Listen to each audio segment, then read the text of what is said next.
Bueno, muy buenas tardes a todos. ¿Se me escucha bien? Si alguien me confirma, por favor. Sí, perfecto. Buenas tardes. Vale, gracias. Sí, se escucha perfecto. Gracias. Bueno, la Sociedad Vallecaucana de Ornitología de ACNIS les da la bienvenida.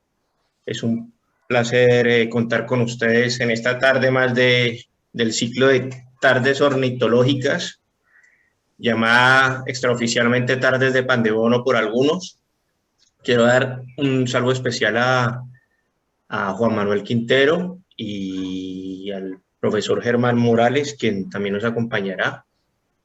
Les hago una breve presentación de Juan Manuel. Él es administrador de Medio Ambiente y de los Recursos Naturales de la Universidad Autónoma de Occidente.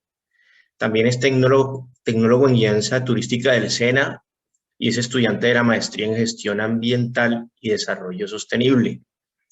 Juan Manuel es docente y asesor en temas de gestión integral de la biodiversidad y el turismo de naturaleza de la Escuela de Turismo de la Dirección de Extensión, también de la Universidad Autónoma de Occidente. La conferencia que nos dará Juan Manuel lleva por título Introducción al Turismo de Avistamiento de Aves. Voy a intentar grabar la conferencia, Juan Manuel, y adelante. Buenas tardes, muchas gracias, Juan Pablo. De verdad es un placer estar compartiendo con ustedes esta información y darle la bienvenida a los demás participantes. Bueno, como ya Juan lo ha mencionado, pues mi charla es acerca de introducción al turismo de avistamiento de aves. Va a ser una charla, digamos, muy somera, introductoria, pero pues que tendrá diferentes puntos de encuentro para poder como generarles un panorama relativamente extenso de lo que es el turismo. Bueno, por aquí. Entonces, para empezar, nosotros manejamos el turismo desde una visión del pensamiento sistémico, pues todo esto basado en la teoría general de sistemas, consolidando también lo que tiene que ver con la complejidad y la transdisciplinariedad. Para eso también nosotros hemos tenido en cuenta que en la planificación del turismo se debe tener una estructura y un objetivo muy claro de para dónde vamos. También tenemos que tener un sistema de planificación, una forma de realizar las cosas que sea sistemática, que sea organizada, para poder llevar a cabo nuestras actividades de turismo naturaleza, en este caso el turismo basado en la observación de aves. En Colombia actualmente, pues para nadie es un secreto que la mayoría de los emprendedores están enfocados casi que de forma tácita en la identificación de las aves en los recorridos y pues comienzan a dejar a un lado las dos primeras fases integradoras de lo que tiene que ver con la cadena del turismo. Porque el turismo es una cadena que reúne muchos eslabones y que atañe a muchos componentes tanto desde la perspectiva legal, ambiental, social y económica. Como les venía diciendo, pues el turismo de avistamiento de aves, si bien se basa en la observación de esas especies, es mucho más que esa actividad. Eso trasciende a esas esferas, porque para poder llegar a ese avistamiento tenemos que, pues, obviamente pasar por una serie de pasos, una serie de procesos, consolidar una serie de rutas, desarrollar una serie de planes de recorrido, de contingencia, de manejo de las áreas protegidas o de las áreas no necesariamente protegidas, pero sí donde vamos a realizar este tipo de actividades. El turismo entonces es mucho más que binoculares, tener una guía, hay que tener en cuenta que inclusive va mucho más allá de la figura del guía de turismo, porque muchos emprendedores locales se están enfocando en que tienen que ser guías, dejando a un lado otros aspectos como lo tiene que ver con la culinaria, el desarrollo hotelero, la atención al cliente, la generación de unos valores agregados y unas ventajas competitivas que puedan trascender al mercado que ya existe. Y para poder tener muy claro para dónde vamos, pues primero tenemos que conocer la definición del turismo. Ya todos tenemos una idea muy básica, muy general de qué abarca, qué comprende, Cuando nos preguntan qué es turismo o te ofrezco determinado paquete turístico, ya nos hacemos una idea y ya tenemos un margen de expectativas sobre lo que vamos a desarrollar. En Colombia, pues el turismo está regulado por la Ley 300 de 1996, que ha sido reglamentada también o derogada parcialmente por la Ley 1558 de 2012 y actualmente por la 2068 de 2020. Pero en términos generales, el marco grueso se basa todavía en la Ley 300. Y en esto nos dice que el turismo en Colombia es un conjunto de actividades que realizan las personas en lugares distintos al de su entorno habitual, con fines de ocio, cultura, salud, eventos, convenciones o negocios. Entonces ya vemos que es un margen de actividades que no solo tiene que ver con ámbitos o espacios naturales, que también tiene que ver con, o trasciende el turismo de playas, y tiene que ver con otras esferas, pues que de pronto no son las que nosotros vamos a manejar en este tema.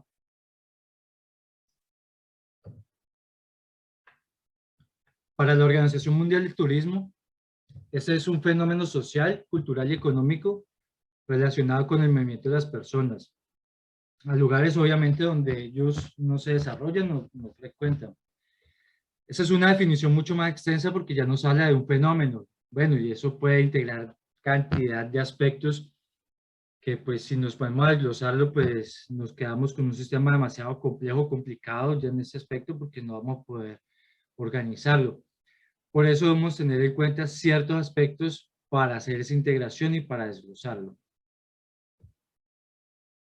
Otra cosa que tenemos que tener en cuenta es que el turismo, como toda actividad productiva o prestadora de servicios, genera unos impactos. Sus impactos pueden ser significativos o no significativos.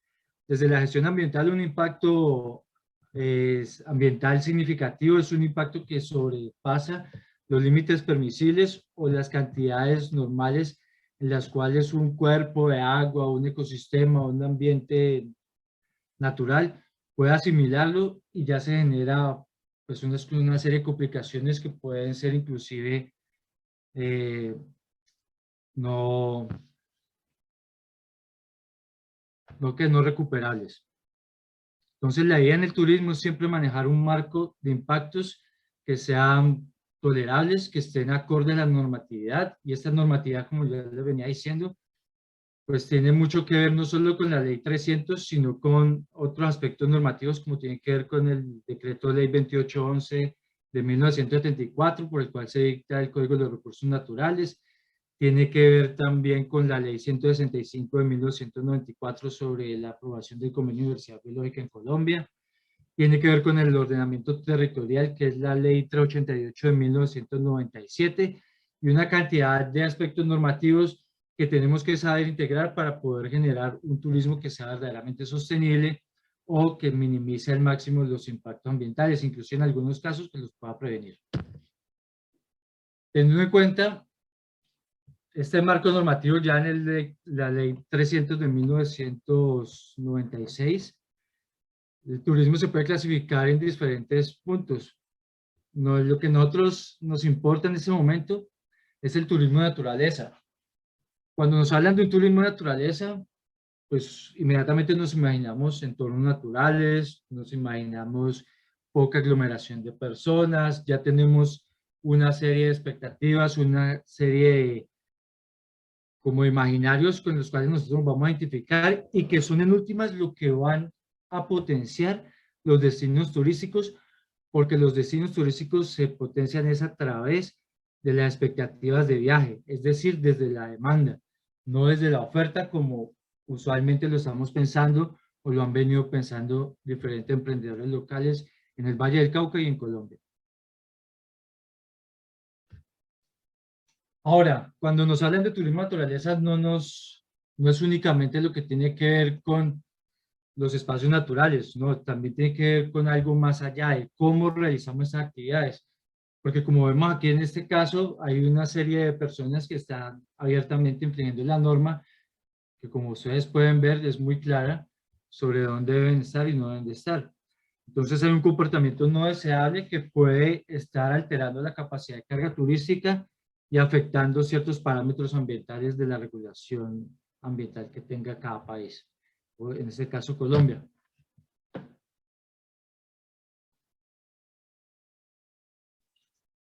Para las autoridades estadounidenses, y menciono a estas autoridades específicamente porque nuestros modelos de desarrollo, no solo ambiental, sino, aunque eso ha ido cambiando, en el ambiental ha ido cambiando un poco hacia la normativa europea, pero en el marco turístico sí nos manejamos o nos guiamos mucho por todos los avances que ha tenido las autoridades ambientales de Estados Unidos y la actividad, las autoridades de vida silvestre y recreación.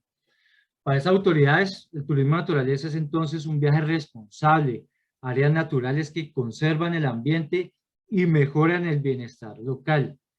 Es un turismo obviamente basado en atractivos naturales, como por ejemplo el avistamiento de aves, la fotografía, la contemplación de estrellas, el camping, el senderismo y la visita a los parques. Entonces vemos que con esta definición no es únicamente el viaje o simplemente estar en entornos naturales, sino que lo tenemos que hacer de una forma responsable que contribuyan al bienestar local. Ese bienestar local es entendido no solo desde el punto de vista natural, sino desde el punto de vista social y económico. Ahora, para Colombia, el turismo de naturaleza es el turismo cuya oferta de productos y servicios se desarrolla en torno a un atractivo natural y de forma más simple dice que se rige por principios de sostenibilidad. Entonces ya nos dicen, bueno, es el atractivo natural, pero hay que hacerlo bajo unos principios. ¿Pero bajo qué principios? Bueno, más adelante vamos a tocar algunos para que tengamos un mejor contexto.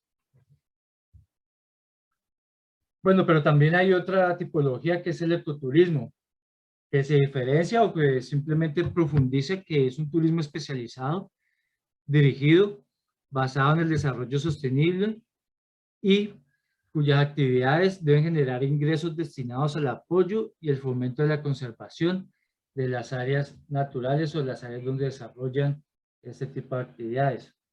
Ahora, ¿qué se diferencia del turismo de naturaleza? Esencialmente que es muy enfocado hacia la educación, pero no es que se diferencie propiamente, simplemente es como un complemento, que más adelante podremos mirar en qué está enmarcado. Y así llegamos a la definición del avistamiento de aves como un disfrute del ambiente a través del acto de observar e identificar aves en su hábitat natural. Bueno, esta definición nos dice, bueno, es que no es únicamente las aves, ¿no? Es el espacio en donde estas aves se están desarrollando en un estado silvestre y que pues trasciende únicamente como al arte o a la actividad en sí de observar el ave. Esa es una definición sacada de la Estrategia Nacional de Observación de Aves a través de la Unidad Administrativa Especial de Parques Naturales Nacionales. Ahora, aquí vemos lo que es el contexto del turismo de naturaleza en Colombia.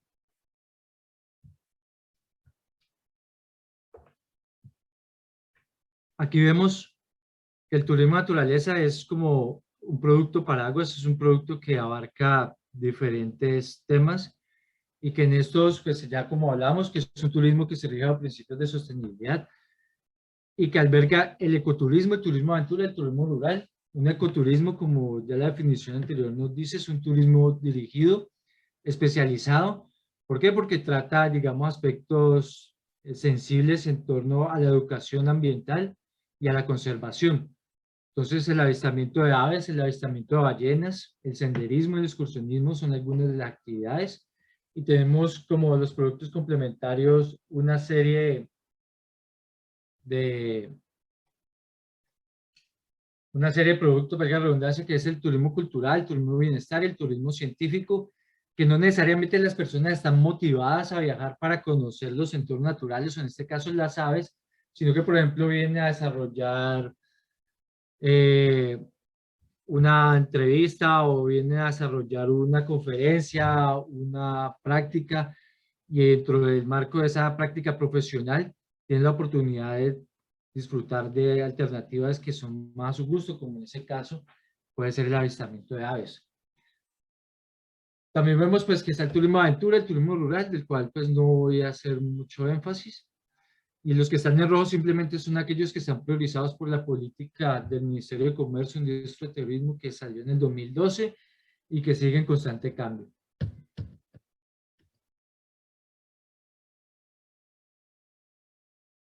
Bueno, como ya les venía diciendo, el ecoturismo tiene diferentes pilares, tiene diferentes aspectos y que se consolidan en la conservación, obviamente en la educación dirigida a la realidad ecosistémica y cultural de las poblaciones y a la distribución justa de beneficios. Esto es importante porque muchas veces nos concentramos únicamente en apuntarle al turista o al visitante dónde está el ave, identificarla y ahí nos termina toda la actividad. Entonces tenemos que tener en cuenta si queremos desarrollar un turismo que realmente esté marcado en el ecoturismo, en el turismo de naturaleza, debe tener un componente de educación muy extenso, muy profundo, que no solo abarque de adentro hacia afuera, sino de afuera hacia adentro, de lo que nosotros hagamos dentro de la organización y de lo que nosotros podemos hacer o influenciar dentro del turista para que él se vaya motivado, se vaya con los conocimientos necesarios de por qué es importante conservar las aves o los ecosistemas en los cuales estas habitan. Como les decía, pues el turismo de naturaleza se basa en unos principios de sostenibilidad.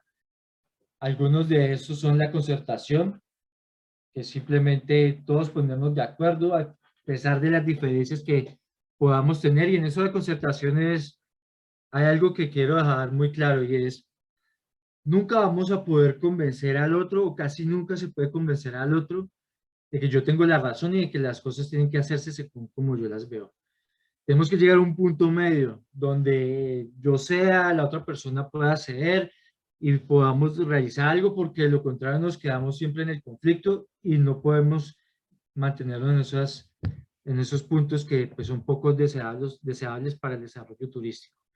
La sostenibilidad que por sí sola pues, nos dice que está marcada hacia la sostenibilidad ambiental, tener en cuenta que el desarrollo de las actividades tiene mucho que ver dentro del respeto también por las culturas, por las localidades, por los territorios y de no llegar a trascender ni agredir lo que ya está establecido. La competitividad, y esto es algo que también debemos hacer énfasis en Colombia, porque tenemos muchas ventajas comparativas, pero no son ventajas competitivas. O sea, es decir, tienen el potencial de generar un efecto desencadenante apropiado para la economía y la conservación. Sin embargo, no lo estamos explotando de la forma que debe ser y por lo tanto nos quedamos en ventajas comparativas sin competitividad.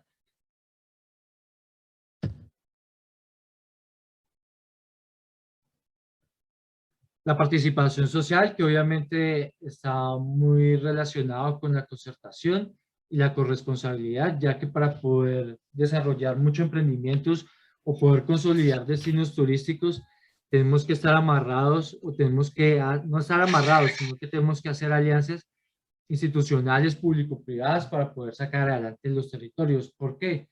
Porque el turismo no es una cadena con pocos eslabones, ni son eslabones que están amarrados a lo que las personas quieren hacer. Están sujetos a una normatividad, a unas limitantes de acceso, por ejemplo, de desarrollo de infraestructura básica para el saneamiento básico, entre otras. Dentro de los ejes de la sostenibilidad podemos encontrar la optimización del uso de los recursos ambientales. Eso es hacer más con menos. Esto es procurar disminuir los impactos ambientales negativos. Como ya les venía diciendo, uno de los principales pilares dentro de la gestión turística es mantener a raya los impactos ambientales significativos, y no solo ambientales, también sociales y económicos. Respetar la autenticidad sociocultural de los destinos, asegurar actividades y oportunidades económicas que sean viables en el largo plazo. Y esto en el turismo de naturaleza es de suma importancia, sobre todo en el avistamiento de aves, porque muchas veces queremos rendimientos en el corto plazo, cuando la conservación, los procesos de sucesión ecológica, de restauración y más aún, requieren de unos horizontes de tiempo que sobrepasan las expectativas de los dirigentes o de los periodos de gobierno, ya sea desde el punto de vista político o administrativo, como puede ocurrir en algunas instituciones. Y bueno, y la participación de todos los agentes que son relevantes con un liderazgo político, teniendo en cuenta que el desarrollo político es importante, entendiendo eso como el bienestar para toda la comunidad y no para unos pocos. Bueno, uno de los aspectos de suma importancia para que el turismo sea sostenible es que debe reportar un alto grado de satisfacción a los turistas. Muchas veces nos enfocamos en adaptar al turista a nuestras ofertas, a nuestros territorios, lo que nosotros... Otro de los aspectos de suma importancia para nosotros poder tener controlados esos impactos ambientales es tener en cuenta que el turismo sostenible se debe basar en un proceso continuo que requiere el seguimiento constante de estos impactos para introducir medidas preventivas y correctivas. Como les venía diciendo, muchas veces nos enfocamos, bueno, yo puedo ofrecer esto, yo tengo un conjunto de especies de aves, un listado de chequeo para que los turistas puedan tener y puedan desarrollar sus actividades turísticas enfocadas en diferentes aves, pero no tenemos en cuenta cuáles son las preferencias y las conformidades, es decir, si quedaron a gusto con lo que se les ofertó, si tienen una perspectiva de cambio que nosotros quizás no estamos observando, no estamos analizando, y nosotros poderlos incluir dentro de nuestros servicios turísticos y dentro de nuestros emprendimientos para poder mantener la sostenibilidad, no solo desde el punto de vista ambiental, sino desde el punto de vista de mercado, porque no podemos dejar a un lado que obviamente es una actividad que nos debe generar ingresos y sin ingresos pues no hay nada.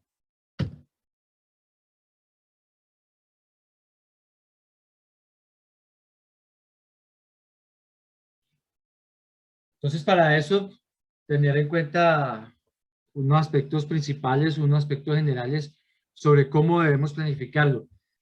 Uno puede, eso es un modelo, por ejemplo, simplificado de lo que es la planificación estratégica, como una forma o una herramienta para poder desarrollar nuestros emprendimientos, para poder tener sistematizada la información y poder encontrar los puntos de cambio apropiados mediante lo que nosotros llamamos retroalimentación.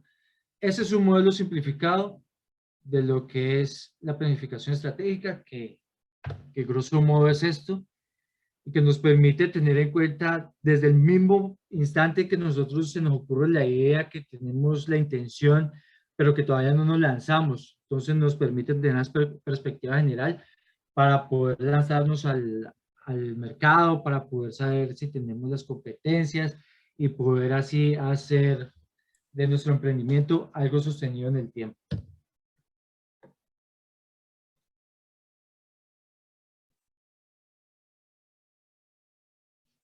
Bueno, pero esta planificación tiene que hacerse en el contexto del sistema turístico, algo que no nos dice la normatividad colombiana.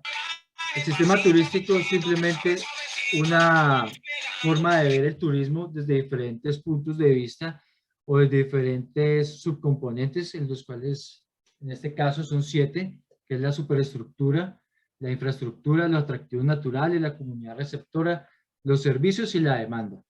La superestructura se refiere en términos generales a todo lo que tiene que ver con las normas, con el desarrollo de las políticas, y eso pues si bien es el sector privado tiene mucho que ver o puede ser influenciador en ese aspecto, pues está muy amarrado, muy atañe mucho a lo que es la gestión pública.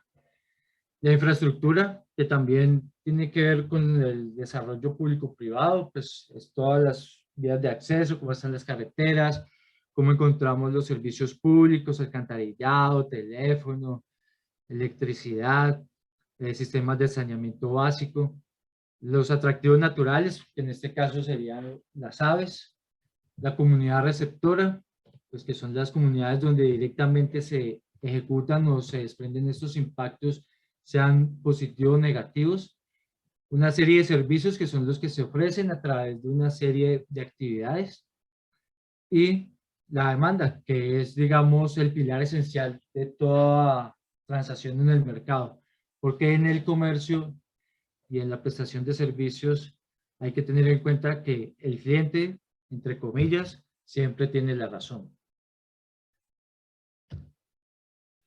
Bueno, entonces, ¿cuál es el atractivo? Pues como les mencioné, el atractivo natural en este caso viene siendo las aves, que tienen pues unos atributos peculiares que todos ya conocemos, son muy bonitas, son muy diversas en especie, en patrones de coloración, en picos, cantos, comportamientos, etcétera. Cada uno tiene unas funciones específicas dentro del ecosistema, lo que le llaman nicho. También tiene o se desarrollan, tiene una distribución especializada o no es general, y todo eso pues hace que Colombia sea uno de los países con mayor potencial para el desarrollo de estas actividades, además porque pues, es el país más rico en aves, con aproximadamente el 20% de la diversidad biológica en el mundo. Bueno, también, y para pues, no hacer énfasis en los atributos de las aves que ya todos conocemos, las aves pues también es una excusa para que los turistas puedan conocer nuevos lugares, conocer nuevas culturas, hacer nuevas relaciones. Y para el caso de los países boreales y australes, sufren estaciones para escaparse del invierno, como pasa con las aves. Bueno, esto ya es lo que les venía diciendo, pues el potencial de Colombia es muy alto, unas ventajas comparativas muy impresionantes, ya que pues a pesar de su extensión tiene una alta diversidad de especies en términos de riqueza. Y pues no solo eso, sino que también tiene un alto endemismo y pues tiene ya especies que presentan alto interés, ya sea por su estado de conservación, por su comportamiento o distribución. La segmentación del mercado pues se encuentra básicamente distribuida en tres tipos. El primero, que son los expertos, los que solo les interesa ver las aves y que van únicamente a ver aves y básicamente a hacer listas de chequeo, algunos tomar fotos y ya, no les interesan, digamos, los productos, servicios complementarios. Este grupo de mercado, este público objetivo tiende a ser menos numeroso para el caso de Colombia, donde la demanda interna se ha ido incrementando poco a poco y ya digamos no tenemos tantos de estos avistadores. Por el contrario, tenemos avistadores que son entusiastas o que son casuales, que son tolerantes en grupos que son diversos, es decir, grupos con donde hay principiantes, gente intermedia, expertos, no les importa eso, pero no solo van a ver las aves, sino que una vez terminan los recorridos, preguntan, bueno, ¿y qué más hay para hacer? ¿Cuáles son los platos típicos? ¿Dónde puedo comerlos? ¿Quién los prepara mejor? ¿Qué otro sendero puedo encontrar? Aquí hay observación de orquídeas, serpetos u otros grupos de interés. Entonces, son unos grupos, un público objetivo que nos permite diversificar un poco ese abanico de oportunidades recreativas en turismo.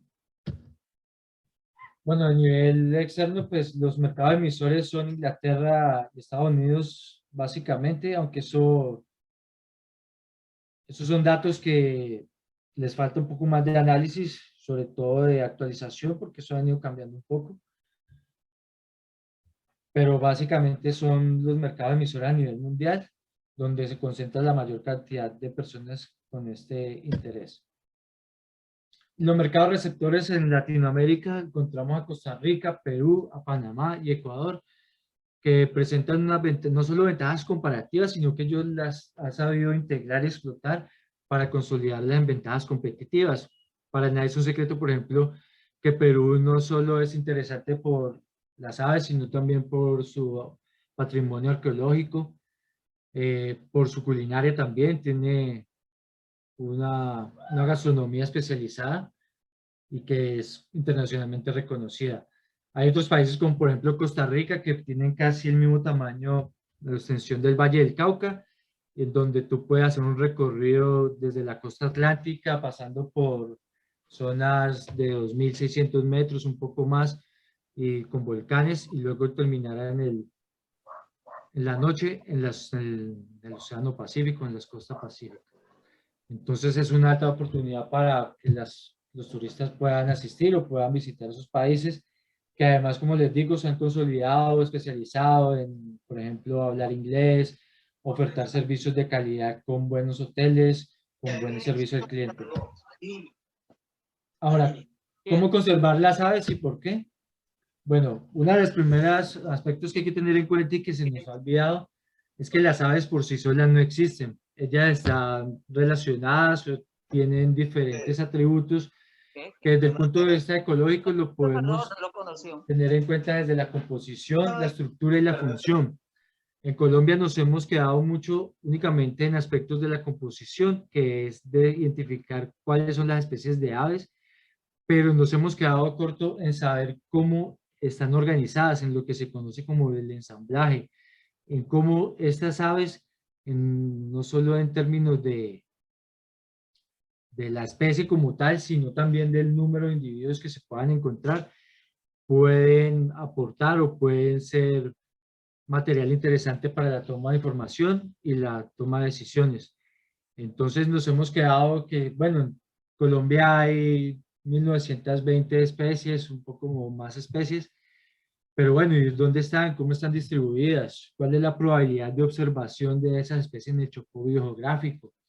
En la zona andina, en el caso específico del valle, bueno, es lo mismo observar las aves en la zona alta de los farallones que observar en la parte alta de Viges, o observarla en la central, cuáles son las tasas de recambio que pueden existir, cómo están comportando y cómo están interrelacionándose con el medio, porque, pues como les decía, las aves por sí solas no existen.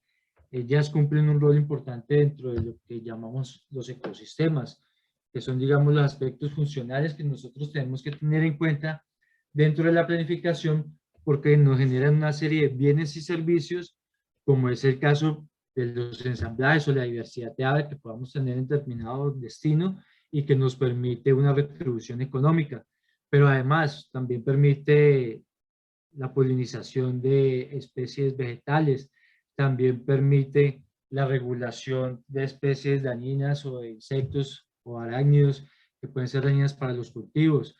También aporta a la regulación hídrica y edáfica, entre otros aspectos. Entonces, todo esto es lo que tenemos que tener en cuenta a la hora de conservar y planificar dentro de nuestros destinos turísticos o nuestros emprendimientos.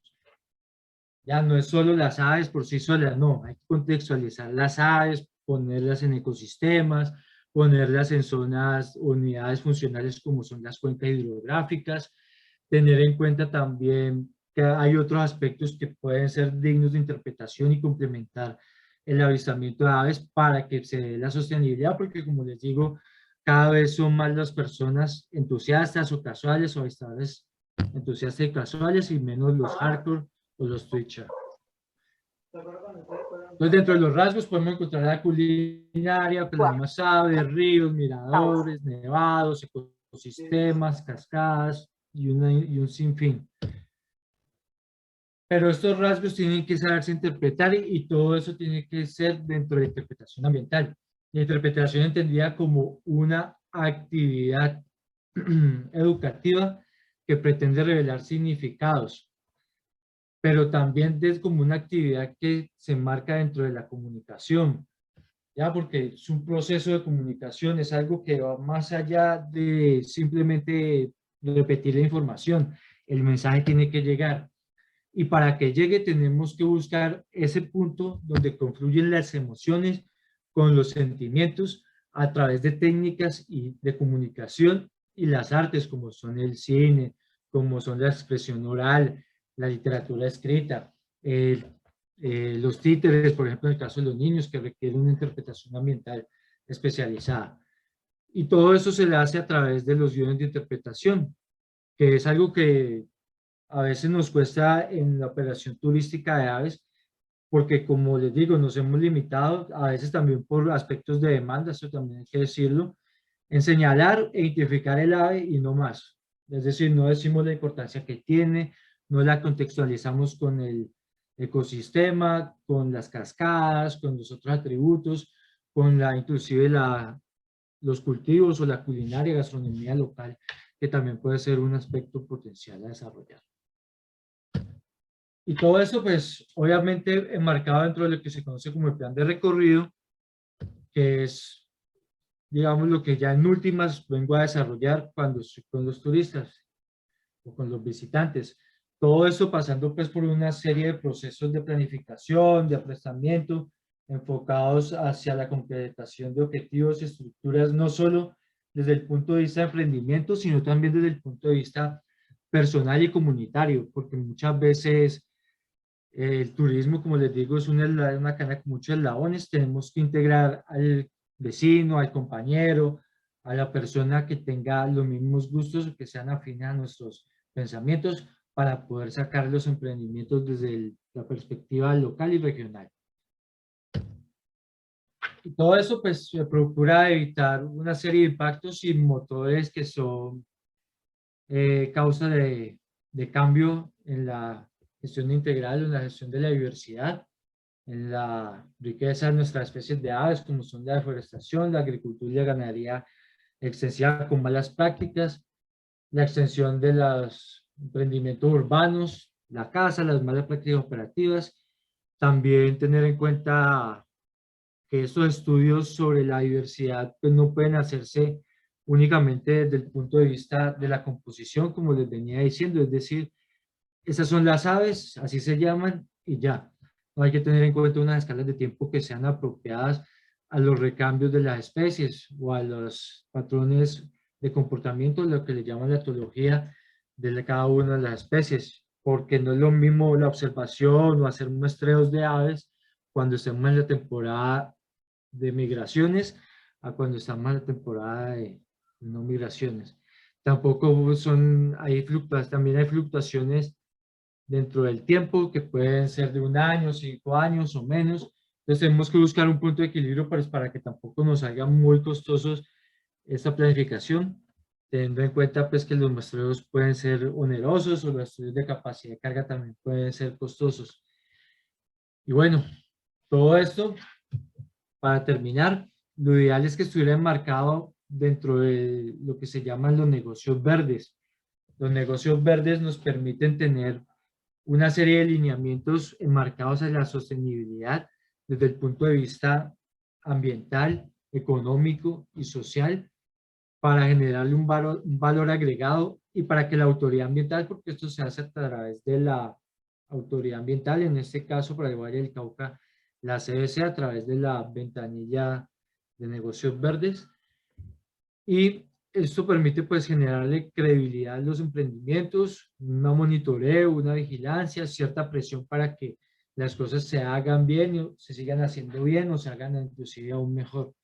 Todo esto se presta para que pueda ser una estrategia de conservación que nos pueda generar ventajas competitivas, porque pues como les decía, en el caso del avistamiento de aves nos falta mucho, entonces creemos con que tener las aves es suficiente, entonces desarrollamos unos senderos con unas pendientes superiores al 20%, que son poco sinuosos, no tienen zonas de descanso, no tienen puntos de interpretación, no hay miradores, no están pensados desde el punto de vista de la demanda, de cuál es el público objetivo, de cómo es el comportamiento de las aves y la probabilidad de observación.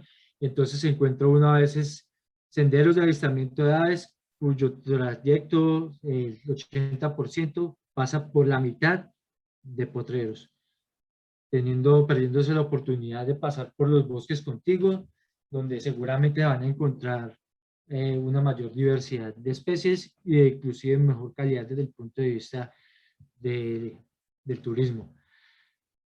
Entonces, todos esos negocios verdes nos permiten impulsar las comunidades, impulsar los emprendimientos, porque obviamente son emprendimientos desde el punto de vista monetario, pero también tienen unas motivaciones que trascienden a lo monetario, como tiene que ver con el desarrollo local, con la conservación y la sostenibilidad.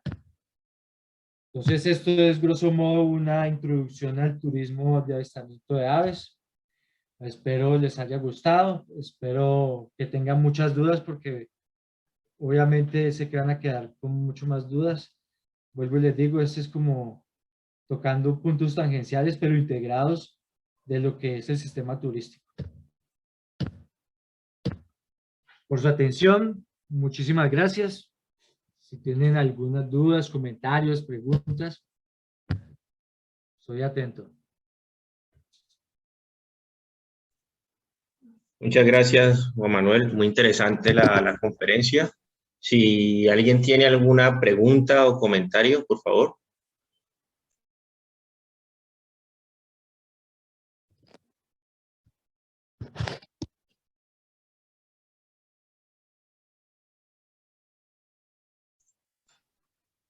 Bueno, yo mientras tanto, bueno, por aquí dice Osvaldo, saludos a Manuel, un gran profesor. Y tengo una pregunta, Juan Manuel, Sí, claro.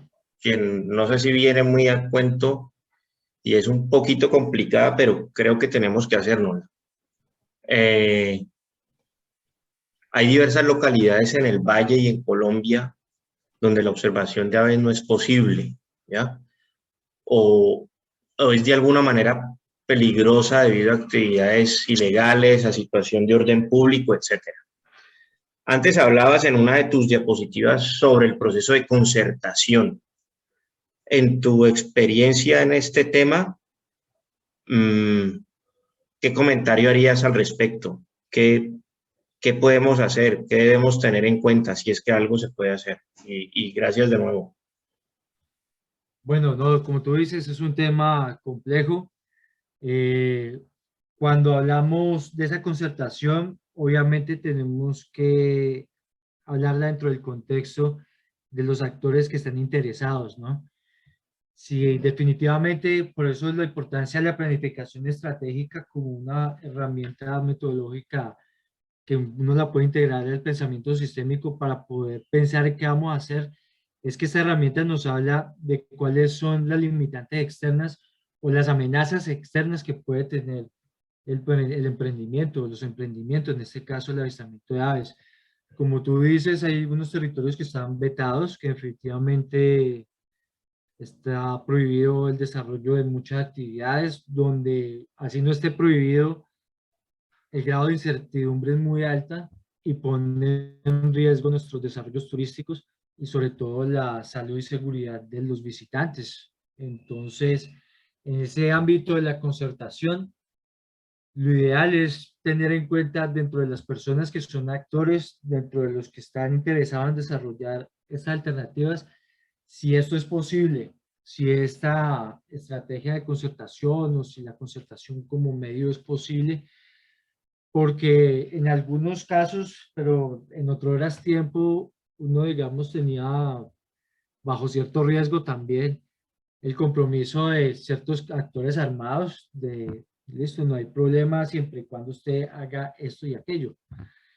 Pero eso ha cambiado, pues para nadie es un secreto que los intereses políticos, la forma en desarrollar las actividades por estos grupos ha cambiado y ya no podemos tener garantías de nada. De todas formas, eso siempre se ha presentado como un gran riesgo y esa es una de las razones por las cuales Colombia se ha quedado muy rezagado en términos de competitividad turística, porque pues bueno, no podemos hacer turismo de naturaleza como nosotros debemos o tenemos que hacerlo, mejor no lo hagamos.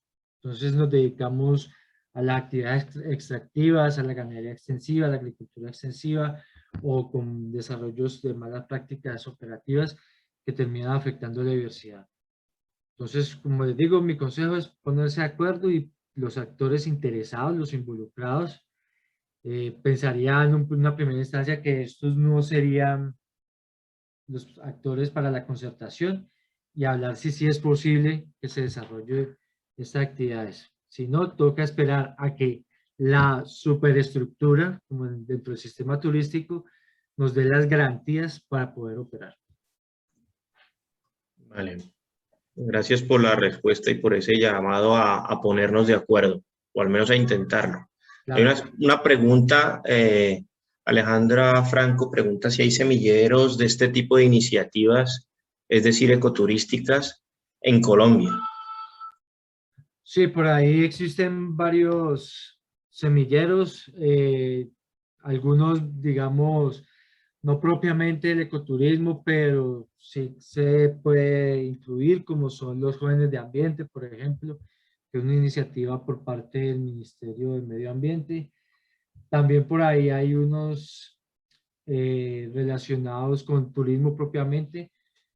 Anteriormente estaba con con el programa de transformación productiva, creo, pero que se han ido quedando, porque muchas veces nos quedamos con una primera fase, pero como les digo, la continuidad se va perdiendo y no sacamos adelante. De todas formas, sería una pregunta interesante para volver a investigar al respecto. Vale, levanta la mano Santiago Ateortúa y después leo la pregunta de Esteban. Santiago. Hola, buenas tardes para todos. Mi nombre es Santiago Atortua Carvajal. Yo soy estudiante de comunicación social y técnico en manejo ambiental. Bueno, primero agradecerles por estos espacios tan importantes para todos nosotros.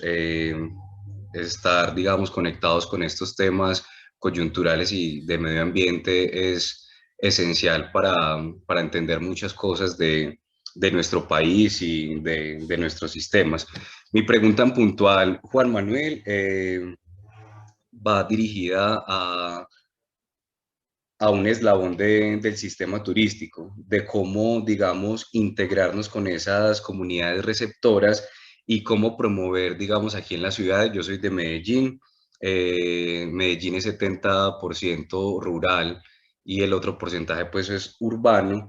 Y pues ahorita hablabas de algo muy importante, del conflicto de uso de suelos, cómo hacer turismo de avistamiento de aves aquí en Medellín, aquí en Colombia, con tanta politiquería, con tantos problemas que tocan, digamos, estos temas. Entonces, mi pregunta en puntual es, ¿cómo poder articularnos con esa comunidad receptora del sistema turístico y cómo hacer turismo de avistamiento de aves en ciudades urbanas? Porque, pues en las ciudades, porque aquí también hay especies de aves presentes, digamos, el dato que daba que Medellín es 70% rural. Entonces, ¿cómo nosotros, digamos, los jóvenes podemos integrarnos a este tipo de iniciativas y de actividades? Si conoces, como ahorita preguntaban, semilleros, aquí en Medellín, no sé. Bueno, te comento que esa es una de las preguntas que todas las personas emprendedoras se tienen que hacer. Porque definitivamente, como les decía, el turismo de naturaleza requiere por demanda, no es que no se pueda hacer en las ciudades, pero por demanda se prefiere en las zonas rurales de menor intervención en muchas veces, muchas ocasiones. Y para hacer esta integración, nosotros tenemos que pensar en el público objetivo, que es decir, a quiénes vamos a ofertar estos servicios y dónde lo vamos a hacer. Entonces, una vez teniendo en cuenta el área geográfica, el punto geográfico donde nosotros vemos que hay mayor potencial, ya sea porque nos sale mucho más económico en términos de traslado, porque es el punto de referencia donde yo siempre he vivido, donde me siento más conforme, más tranquilo o más fortalecido. Por todas estas razones, yo lo escojo y después de que yo hago esto, lo que tengo que hacer es un proceso muy respetuoso, que dependiendo de las comunidades, como es el caso, por ejemplo, nosotros tenemos el caso del Valle del Cauca, las comunidades afro, que ellos se manejan bajo unos principios de la ley 70 y nosotros tenemos que tener en cuenta que su autonomía. Tenemos que hacer una inmersión, por así decirlo, buscar los contactos con las personas que son claves. En todos los territorios hay unos actores claves, llámese el presidente de la Junta de Acción Local, llámese el presidente de los acueductos rurales, llámese también el personero, o inclusive en algunos casos los concejales, porque algunos concejales tienen fuerte influencia en territorios rurales, y no se ciñen únicamente al aspecto urbano o al consejo propiamente común y estamento de la ciudad. Entonces, hacerse contacto con eso y saber si compartimos esos puntos de interés, porque te digo que se está prestando, o mejor dicho, se está malinterpretando el desarrollo endógeno local o el desarrollo endógeno, y las comunidades están cerrando mucho. Entonces, el caso de los operadores que vivimos en las ciudades, o que pues nuestra operación se basa o nuestra zona de vivienda es en la ciudad, dependemos de una apertura de los territorios que nos den la oportunidad de desarrollar esas actividades en las zonas rurales.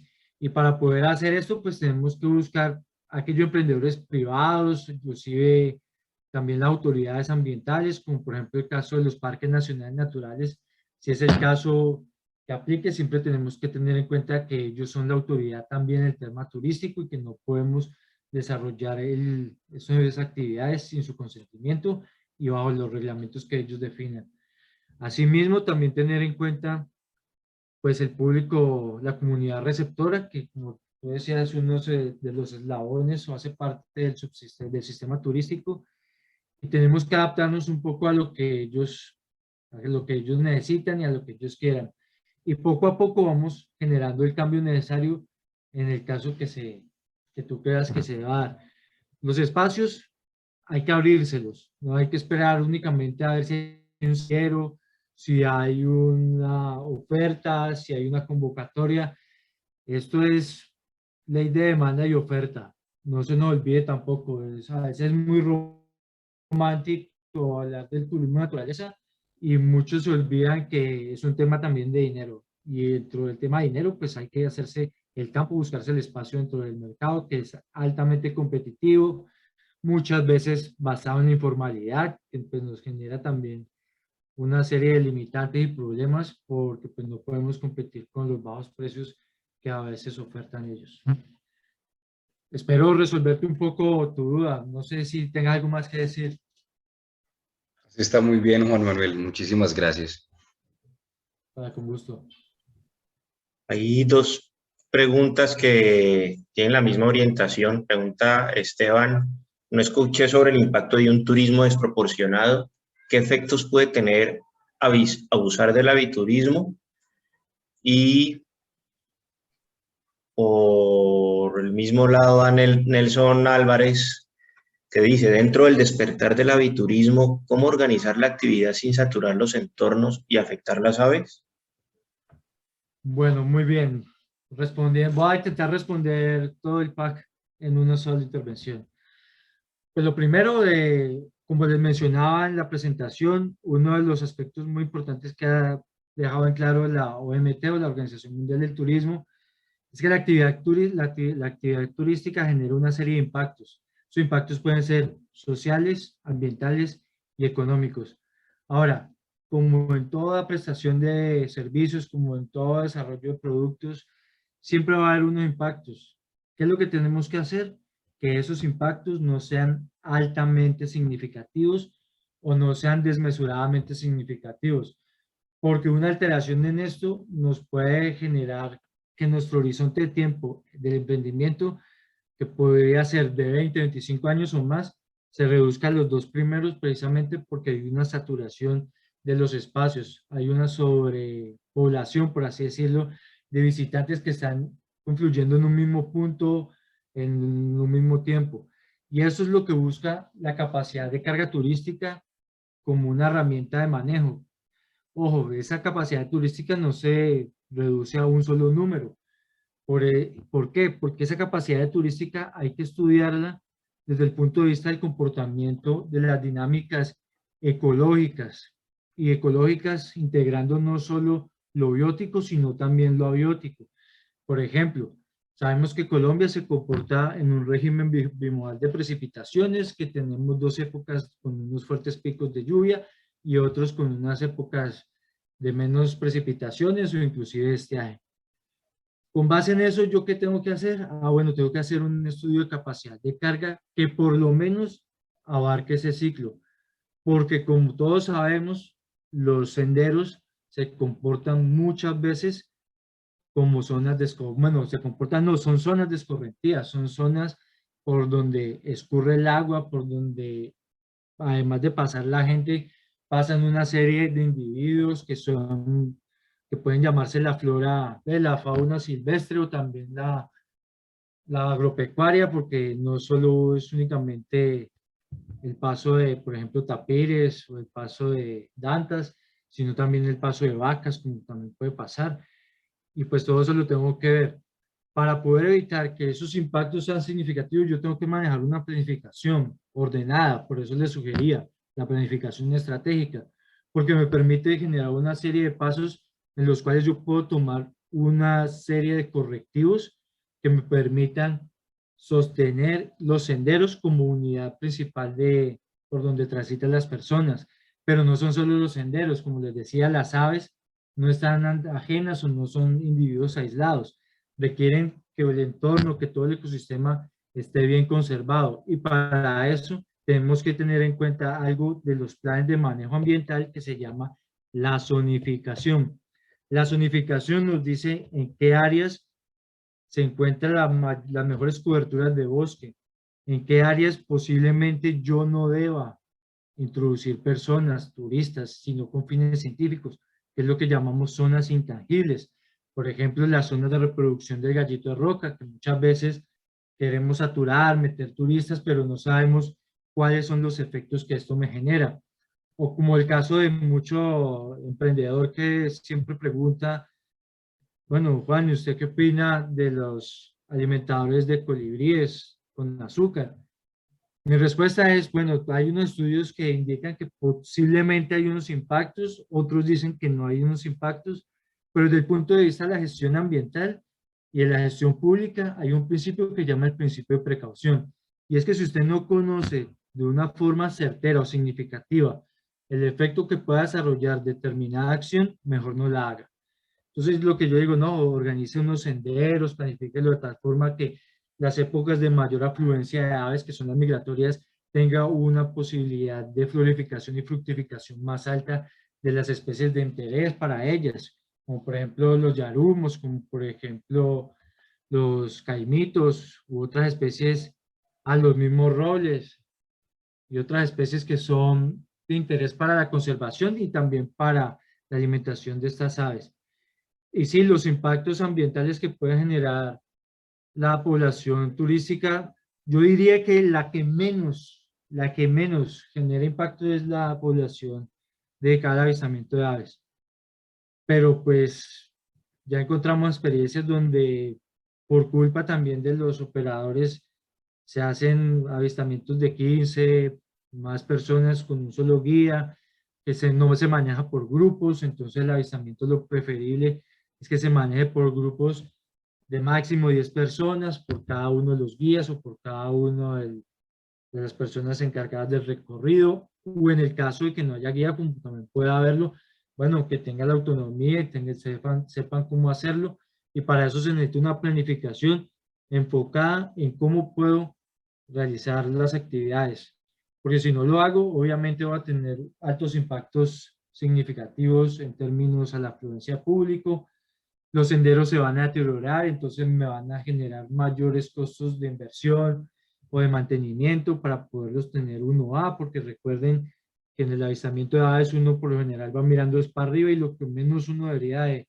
estar atento es de cómo se encuentra el suelo. También tener en cuenta, bueno, no solo están dañando los senderos, o puede que los senderos no estén deteriorando, pero estamos observando que, por ejemplo, las especies de compás ya no están llegando, que se están yendo para otras zonas, que los escuchamos más lejos, que ya no vienen donde usualmente venían.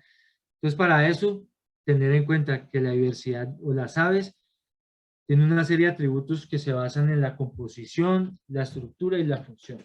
Y con base en eso, pues, desarrollo la planificación y puedo hacer una mejor oferta de mis servicios, con mayores probabilidades de avistamiento.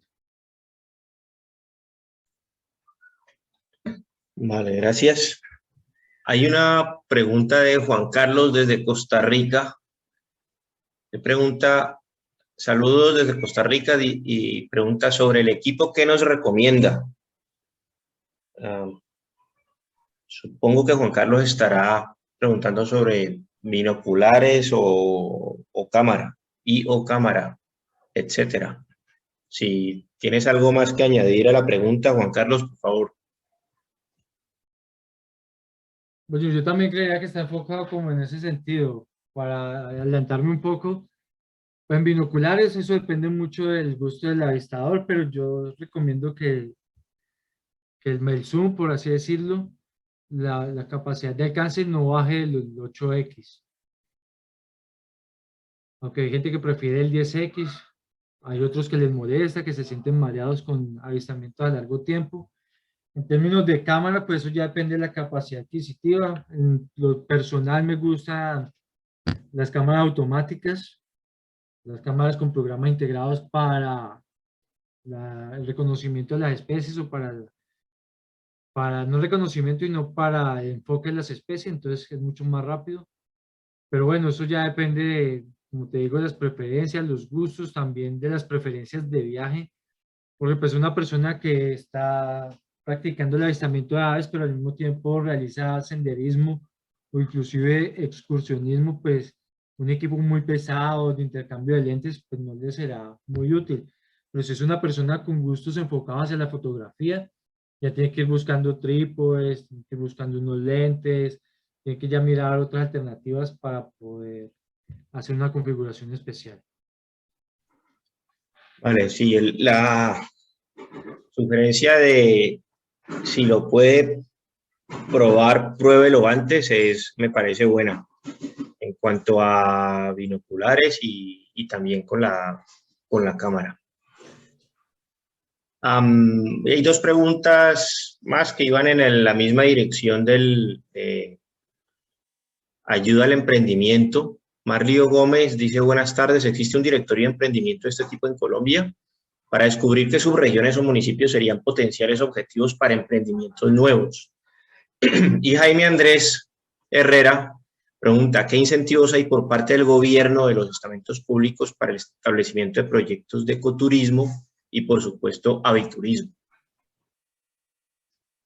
Bueno, la primera, yo recomiendo si uno va a desarrollar este tipo de emprendimientos o quiere potenciarlos, lo primero que tiene que dirigirse es a la ventanilla de negocios verdes que cada corporación autónoma regional debe tener en sus territorios de jurisdicción. Como les decía, para el caso del Valle del Cauca, es la CBC. Ellos tienen un listado de aquellos emprendimientos que cumplen tácitamente con los requisitos de sostenibilidad que ellos tienen, que es un listado de muchos requisitos.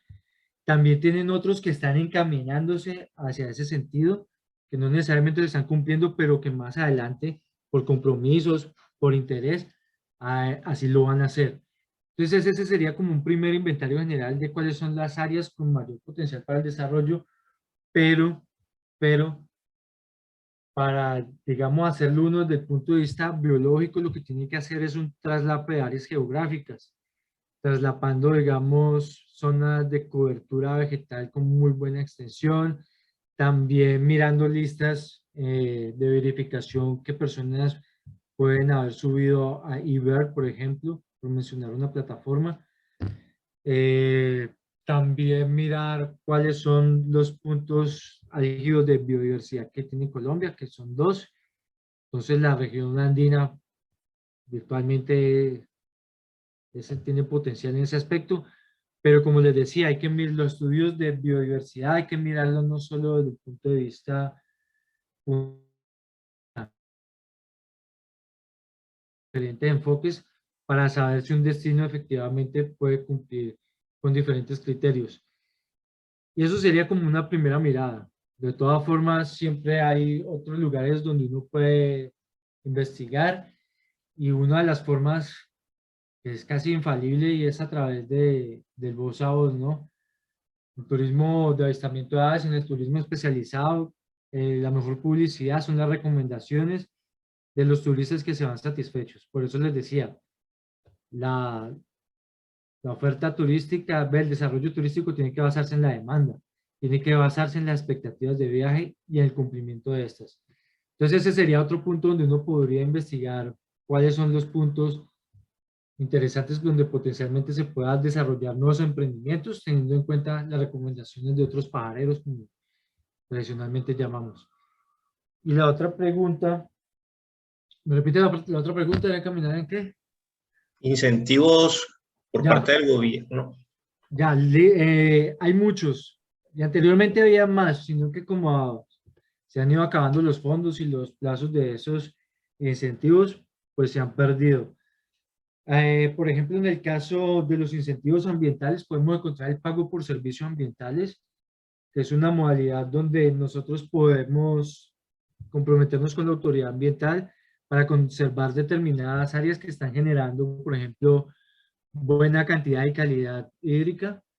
Entonces, esto la autoridad ambiental me lo retribuye en dinero o en especie, no recuerdo cómo es, y eso puede ser un buen incentivo. También, como les digo, el turismo suele ser costoso, sobre todo en las primeras fases de implementación, que pues son las que mayor demanda requieren en términos de gasto, de recursos monetarios. Entonces, lo que hay que buscar es cómo complementarlo, cómo expandirnos, cómo obtener recursos de diferentes fondos. Entonces, hay agencias de cooperación internacional, pero ojo, estas agencias están encaminadas o enfocadas a prestar dineros a comunidades, no tanto a personas individuales o a, sí, a una sola persona o un solo emprendimiento, no. Están enfocadas a grupos de emprendimientos, comunidades, territorios, para que de esa forma pues tenga una mayor influencia o margen de acción. Entonces, por ejemplo, el Fontur, el Fondo de Turismo, es uno de ellos, donde tú puedes buscarte la cooperación o la asociación con 5 personas que estén con Registro Nacional de Turismo, que cumplan con todos los estándares normativos, y una vez cumplido eso, ustedes pueden formular un proyecto para que Fontur se los pueda financiar.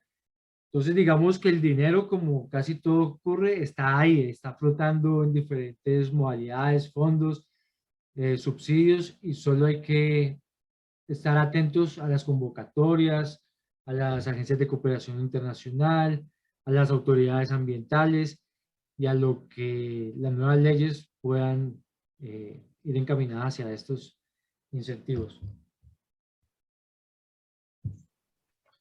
Muy bien, muchas gracias, Juan Manuel.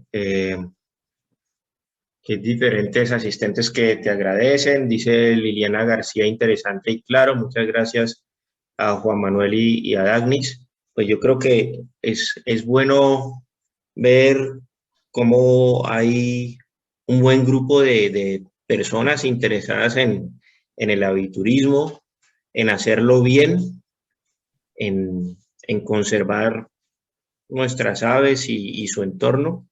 Y pues te agradecemos mucho por dar algo de luces sobre cómo llevar adelante este proceso, Juan Manuel. No, muchas gracias a ustedes, y pues sé que queda mucho por hablar, pero por algún lado se empieza, ¿no? Muchísimas gracias a todos por su asistencia. No se les olvide que desde la Universidad Autónoma de Occidente y la Escuela de Turismo estamos prestos para cualquier atención. Y no, muchas gracias, Juan Pablo, a ti y a todos los colaboradores de la Sociedad Vallecaucana de Ornitología Agnis, que ha sido una iniciativa genial, y ya hemos escuchado muy buenos comentarios. Muchas gracias, Juan Manuel. Y gracias a todos los asistentes. Feliz noche a todos. Hasta luego.